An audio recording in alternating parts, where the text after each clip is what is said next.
சின்ன மருமகள் சீரியல்ல அடுத்து வர எபிசோட்ல என்ன மாதிரியான ட்விஸ்ட் எல்லாம் இருக்க போகுதுங்கிறத இந்த வீடியோல பார்க்கலாம். சேது ஒரு மாதிரி ஓரமா உட்காந்து ஐஸ்வர்யா சொன்னது எல்லாமே ஃபீல் பண்ணி யோசிச்சுட்டு இருக்காங்க. அப்ப மோகனா கருப்பு ரெண்டு பேருமே போறாங்க. இங்க பாரு சேது, நீ ஐஸ்வர்யாவை உன் மனசுல எப்படிப்பட்ட இடத்துல வச்சிருக்கன்னு எனக்கு தெரியல. ஆனா உன்னால இப்ப வரைக்குமே தமிழ் செல்வியை மறக்கவும் முடியல. ஐஸ்வர்யாவை தமிழ் செல்வி இடத்துல உன்னால பார்க்கவும் முடியல. அப்படி இருக்கும்போது எதுக்காகப்பா அவளை நீ கல்யாணம் பண்ணிக்கிட்டேன்னு சொல்லி கேக்குறாங்க. சின்னம்மா, ஐஸ்வர்யாவை நான் ஒண்ணு பிடிச்சு போய் கல்யாணம் பண்ணல. சூழ்நிலை, அது மட்டும் இல்லாம அப்பா சொன்ன வார்த்தையை என்னால மீற முடியல.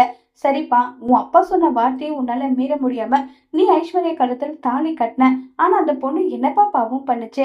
எதுக்காகப்பா அவளுக்கு இப்படி ஒரு தண்டனை கொடுக்குறேன்னு சொல்லி கேக்குறாங்க. என்ன சொல்றீங்க சின்னம்மா? எனக்கு புரியல.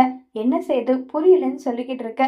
என்ன நடந்துட்டு இருக்குன்றது எல்லாமே கருப்பு என்கிட்ட சொன்னான்.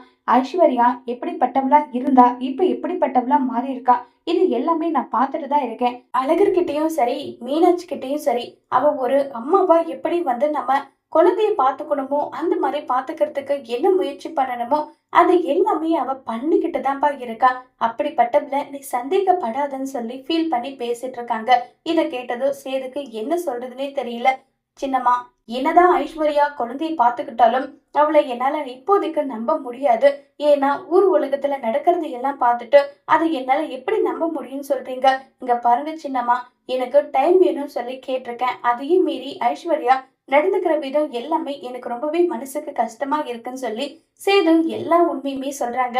இது எல்லாமே ஈஸ்வரி கேட்டுட்டு, அப்படின்னா சேது இப்ப வரைக்கும் தமிழ்ச்செல்வியை மறக்க முடியாம தான் இருக்கான். அந்த தமிழ்ச்செல்வி இந்த ஊரை விட்டு போனாதான் சேது ஐஸ்வர்யா கூட சேர்ந்து சந்தோஷமா அவன் வாழ முடியும். அதுக்கு என்ன வழி பண்ணணுமோ அதை பண்றேன்னு சொல்லிட்டு இப்ப ரொம்பவே கோபமா ஈஸ்வரி கிளம்பி போறாங்க. இப்ப ஈஸ்வரி அங்கிருந்து கிளம்பி போனதுமே சித்ரா மா, என்னமா பண்றதுக்காக இவ்வளவு வேகமா போறேன்னு சொல்லி கேக்குறாங்க. இங்க பாருடி, நம்ம போடுற பிளான் எல்லாம் நடக்கணும். சேதுவோட சொத்து நம்ம கைக்கு வரணும்னா தமிழ்ச்செல்வி ஊர்ல இருக்க கூடாது. அதுக்கு என்ன பண்ணணுமோ அதை பண்ண போறேன்னு சொல்லிட்டு அங்கிருந்து கிளம்பி போறாங்க. இப்ப நீர தமிழ்ச்செல்வி கிட்ட போயிட்டு என்ன சொல்ல போறாங்க ஈஸ்வரி? தமிழ்ச்செல்வி சேதுவோட வாழ்க்கை விட்டு ஒட்டு மொத்தமா கிளம்பி போயிடுவாங்களா இல்லையேங்கிறத வர போற எபிசோட்ல வெயிட் பண்ணி பார்க்கலாம். தேங்க்யூ.